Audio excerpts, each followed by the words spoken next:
Hi, I'm Miss Data and I'm here to give you an overview on our enrollment procedures. As you know, there are many possible ways to apply to Poly. The first exercise will be the early admission exercise. This one happens in June and it allows O-level students who are taking O-levels that same year and ITE students to apply to a diploma of their choice through portfolio, test, and interview. This is an exercise that takes into consideration your passion, your attitude, and your aptitude, which means what you like, what you do, and how you do it. Similarly to the early admission exercise, there's another exercise that will work through portfolio, which is the special direct admission exercise. Now, this is the last exercise available to apply to Poly. It's really your last hope. It's from January to April, and it usually takes not only students through portfolio, but it will also take international students and IBS students. This is also for those of you who missed the boats on the previous exercises. There are two more exercises that will help you apply to a diploma of your choice. Now, these two are results-based, so we'll take into consideration your grades. It's the JAE for O-level students and the JPAE. So this one is solely based on your academic results. One more exercise that people may or may not know about is the Poly Foundation program. So this one serves as an alternative to Sec 5. So let's say you're taking N levels and maybe you're taking some subject for O levels. All right, you maybe don't know that you can, instead of going to Sec 5, take one extra year of Poly. So how does this one works, right? Okay, you basically have all of these subjects and you try to score 12 points or better. If you qualify for PFP, you will receive notification from your school, like your teacher will tell you, hey, you qualify, do you want to try? So this usually happens in January when the results from all level results are out. Okay, and that's when you see, these are the marks that you score. If you have 12 points and below, you are eligible to apply. Now, that doesn't mean that you have a successful application because there is a cutoff point. Sometimes you have to go down to single digit. Still, once your results are out, if you are successful in your application, you will receive your posting by the end of January. Sometimes you may not get your first choice, you may get your second choice or your third choice. So you have to be extremely careful with the kind of choices you put in. Now, choices always do matter. I will now go in detail and explain to you how the early admission exercise works, since it's the first one that is coming in June. And it's a portfolio-based one, and it sounds like it's a very complicated procedure. It's not complicated, but there are a lot of things that you need to prepare. First of all, you need to know what you need to have to be eligible. All right, all of this information will be available to you on the EAE portal. Now, keep an eye on the EAE portal because it will be your bestest friends. So, what do you need to prepare for the early admission exercise? Like I said, you need to prepare a portfolio. We have several workshops available to you as well as a full Discord channel dedicated to portfolio review. After you start preparing your portfolio, you have to, do a little write-up. So how does this exercise work? Somehow around June, the portal will open and you are supposed to put in 3 choices. You can put less than 3 choices if you want to, but putting more choices will up your chances of getting into a course. When you put up your choices, you will also be asked to put a write-up. You have to do 2 write-up. One is 600 characters write-up, and it's diploma specific. It means that you really need to know the difference between all the different diplomas you're applying to. Even if you think that this course and that course are similar and are doing the same thing, especially if they are in 2 different polytechnics, you need to figure out what are the differences because you up your chances of being called for a test and an interview. Now, the second write-up is a 1,000 character write-up.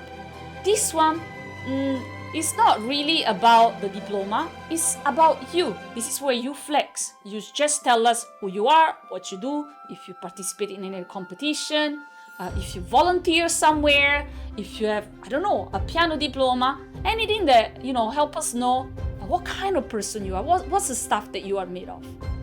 If your application goes through, you receive a notification from the Polytechnic. They will tell you that you should show a time and a place, yes, I'm using a very Singaporean term, for your test. You will use this app called Sign Up Genius, very likely. And the test is usually 45 minutes. Every diploma's test is different. It's pretty much based on the stuff they do and the things that they want to see. This is why maybe a rough idea, an indication of what you will see in the test is looking through the portfolio requirements that are posted on the MYP website as well as on our Discord channel. So very, very important. If you see that observational drawings shows up a couple of times, maybe they're a big deal. Okay. After that, if you manage to pass the test, you will receive a second notification. This second notification will tell you that you can now choose a time for your interview. The interview could be in person or via Zoom. It depends on the diplomas and their availability. So usually it's 15 minutes. And by then, you also have received a message asking you to send a link to your portfolio.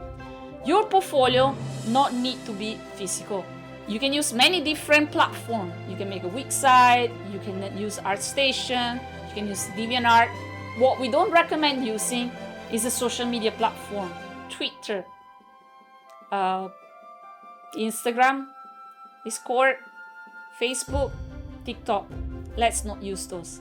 If you do have a social media account though, it would be very nice to see a link to it in your portfolio so that we can go and click on it and discover more about you. When you're called for the interview, do not panic. The lecturers are very nice and they will ask you questions about you, and maybe they will want to know how much you actually know about the course and the industry you want to enter. Just remember to smile, maybe present your own work in your own words, and just be yourself. Now, to be able to qualify for a conditional offer, because what happens is that if they like you, they will offer you a place in the diploma of your choice. And this will usually happen around September. Like the first week of September, suddenly you receive a notification, or better yet, you stalk the EAE portal. Stalk the EAE portal until the results are released, and they will tell you if you receive a conditional offer or not. There is a reason why it's called a conditional offer. It's because you need to meet minimum entry requirements. Minimum entry requirements are different for O-level students and ITE students. Alright, so the O-level students, you cannot score more than 26. Otherwise, when you receive the F20 form in January, you will see either other poly courses that maybe have different requirements, or ITE codes. Now, for IT, for NITEC, you need to have 3.5 and above, and for higher NITEC, you need to be 2.0 or better. So the final net score includes CCA. These are always net aggregate, alright? Net aggregate. Okay, if you don't meet this minimum entry requirement, your offer will be revoked, which means that if this was a wedding proposal, the wedding is off. What happens if your offer is revoked? You can only apply to whatever you see on your F20 form, basically. So going to ITE will not be the end of the world. We do have a lot of students that come to us after they go to ITE, and sometimes they become, not sometimes, quite often they are top students because they basically get to spend 2 extra years doing something that they will eventually end up doing with us. If you are accepted, your F20 form will be blank. Don't panic. There will be a sentence at the bottom that says that you don't qualify for JAE. Of course you don't. You cannot apply to JAE. You're already in through EAE. Okay, that is very, very simple. Now, if you are applying for JAE instead, directly, saying, I don't have a portfolio, I want to learn from scratch, but I'm very good at my studies, I would come in through JAE. So as you know, right, when you apply to JAE, you can put many different choices. Again, choices matter. Don't place random names in the list. Make sure that you put something that you wouldn't mind, because if you're not assigned to the diploma of your first, second choice, you still want to kind of survive in whatever it is that MOE places you. Alright? Now, same minimum entry requirements still apply.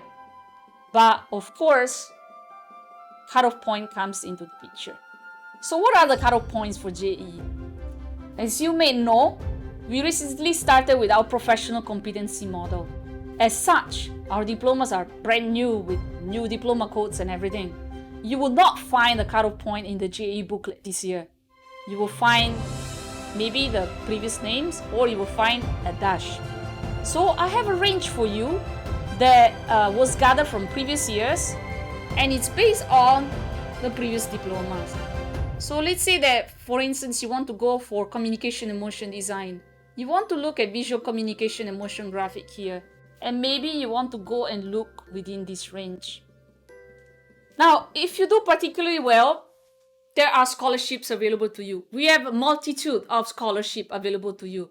But this one is like if you score 10 points and below, it's like a full 3-year scholarship.